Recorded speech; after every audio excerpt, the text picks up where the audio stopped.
From northeast to southwest, more ambulance strikes announced for the new year. As a wave of industrial action kicks in for the festive period, a health union orders 2 additional days of action, with warnings of more to come if the government doesn't promise a pay rise. Commit now to hold proper pay talks about boosting pay this year. Price rises on the rails. It's below inflation, but announced just as services are once again severely disrupted.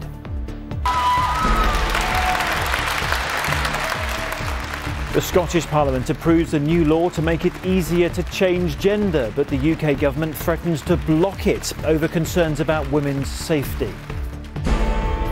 And will it be a dry Christmas? Never mind the alcohol, the water has run out for many and it might take days to fix.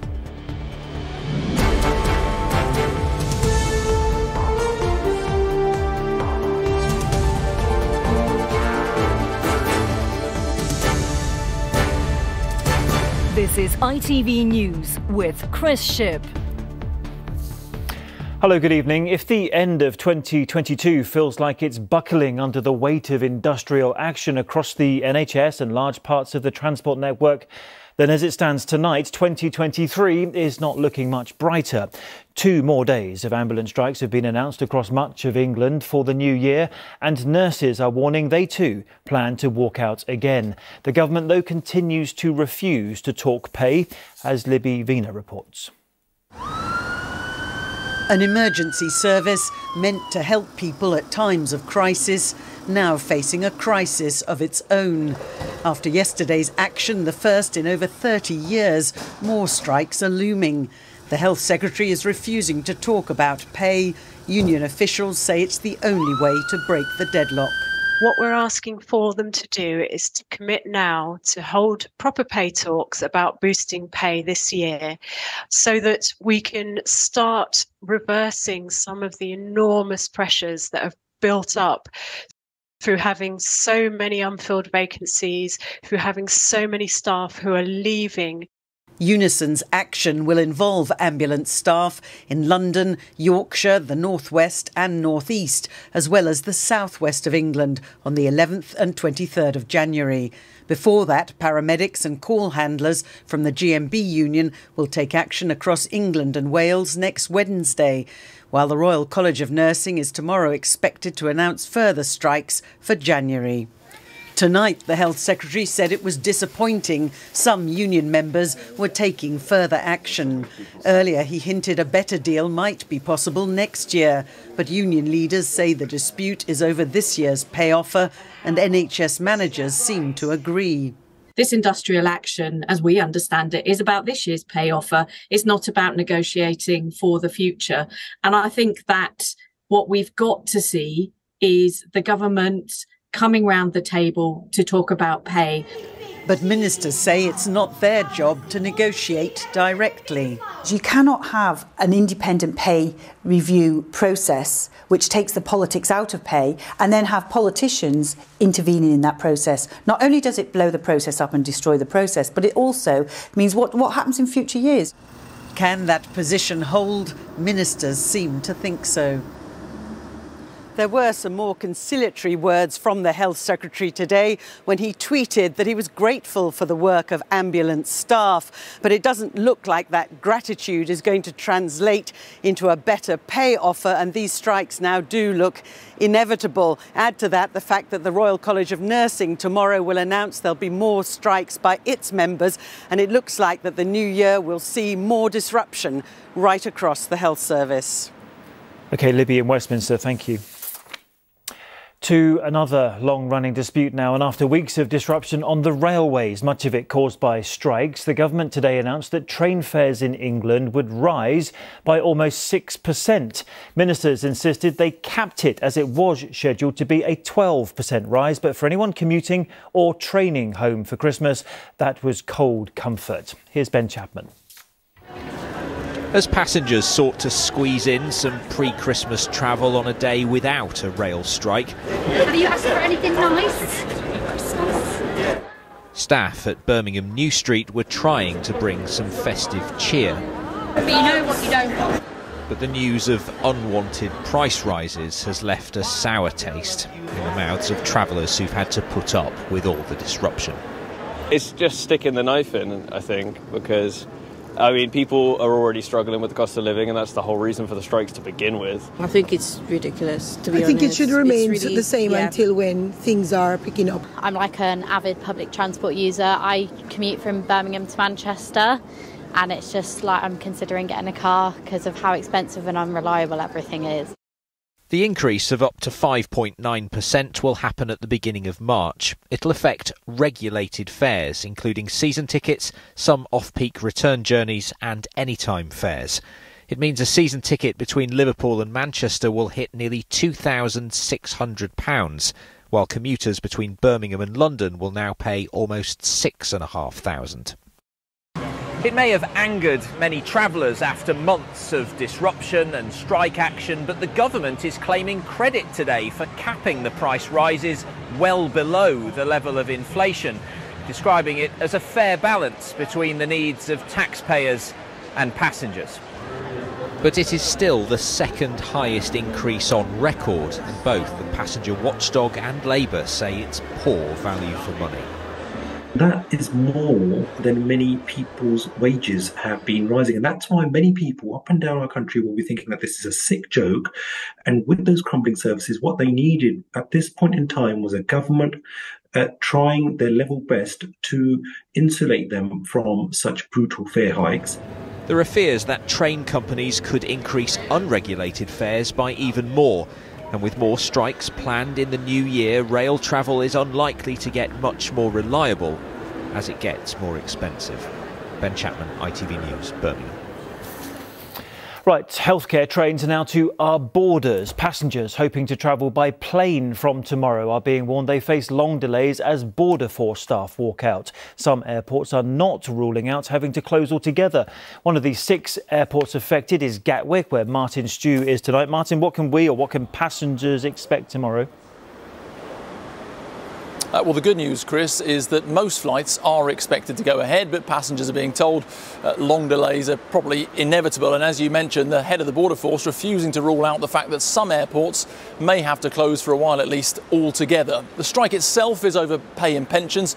Around 1,000 Border Force staff will walk out at 6 airports: Heathrow, Gatwick, Birmingham, Manchester, Cardiff and Glasgow. Disruptions also expected at the port of Newhaven in East Sussex. And the action begins tomorrow with strikes on every day until the new year, apart from the 27th. Now, most of the disruption is expected on flights coming into the UK rather than flying out. And over the 8 strike days, that's about 10,000 flights and up to 2 million passengers. The Home Office say they've drafted in soldiers, they've drafted in civil servants as well to try and ease things, but inevitably those people have less training and so there will be delays. In the meantime, passengers are being told, if they can, to use those electronic e-passport gates to go through, which require less people to physically man them.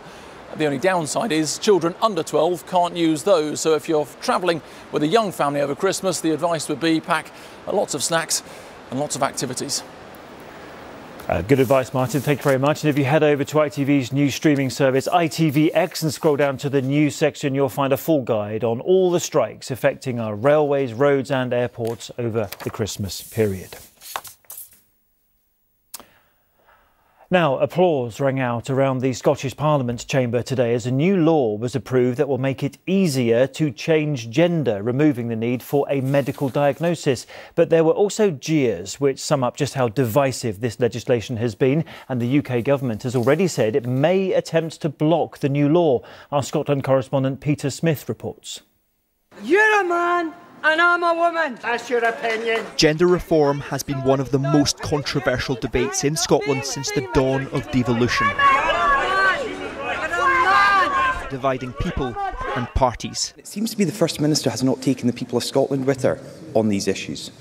Polling shows that a majority of Scots are firmly against key parts of this bill. It's even pitted J.K. Rowling against Nicola Sturgeon, the Harry Potter author, previously calling the First Minister a destroyer of women's rights. I'm a feminist. I will argue for women's rights. I will do everything I can to protect women's rights for as long as I live.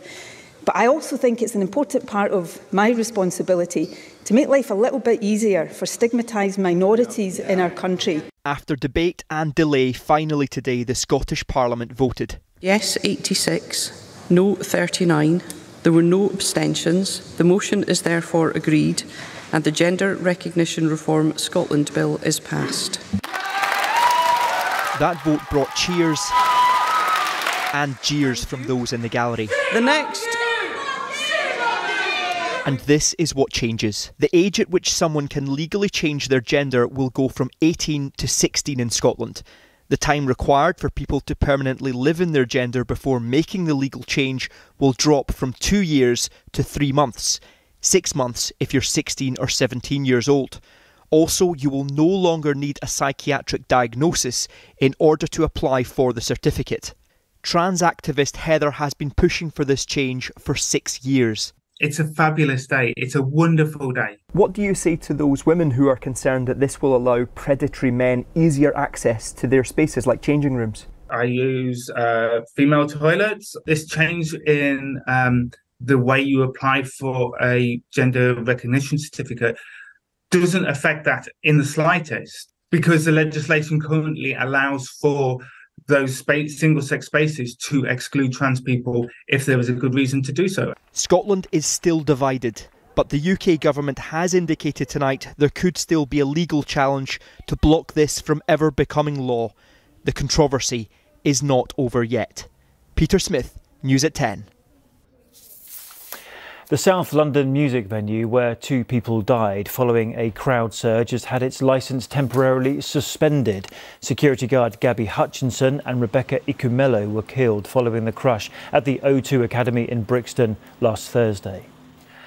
And a powerful Arctic storm has hit North America, causing widespread disruption. Forecasters predict temperatures could plunge to minus 45 Celsius this weekend. Now, thousands of people in southern England where taps have run dry have been told their water may not be restored before Christmas. Southern Water says the new leaks have been caused by the recent freezing weather. But as Ellie Pitt has been hearing, patience is running thin. With no water to their houses, the families in these cars are queuing to collect supplies of it in bulk. Showering, washing up, even flushing the toilet is no longer possible at home. It's terrible. We can't use the toilet. We need to go in town just to use the toilet. We went to a shopping mall just now to get some water. Even that water there is completely empty. I can't believe, another Christmas and another disaster. If it's not COVID, it's no water. Very difficult, yeah. I have a husband who's not well. My mum's 94, so it's made life very difficult for us. Water companies are having to provide for thousands of customers cut off after pipes in the network burst, having been damaged by the recent freezing temperatures. Families are coming to stay with people. You recognise this is a really important time for people to be at home and enjoying the build-up to Christmas. So we're hugely sorry. This is absolutely not at all what anyone at Southern Water wanted to happen. There are apologies too from South East Water, whose customers in parts of Kent have been without water for nearly a week. Marianne's neighbours wait their turn for a portaloo she had to hire for her mum's wake on Monday. It was horrible.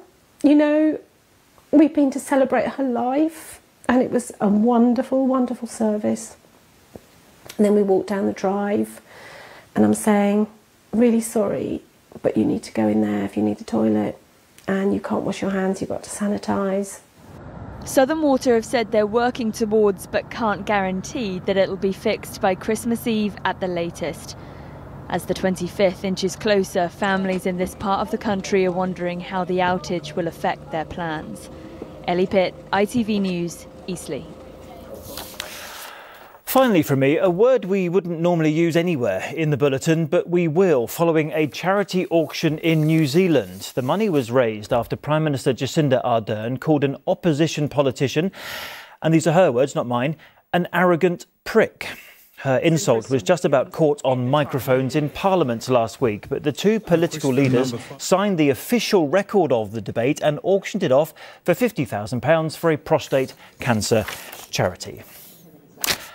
And we had to write that one very carefully. That's it. The national weather is next, but from everyone on the team here, enjoy the run up to Christmas. Bye-bye.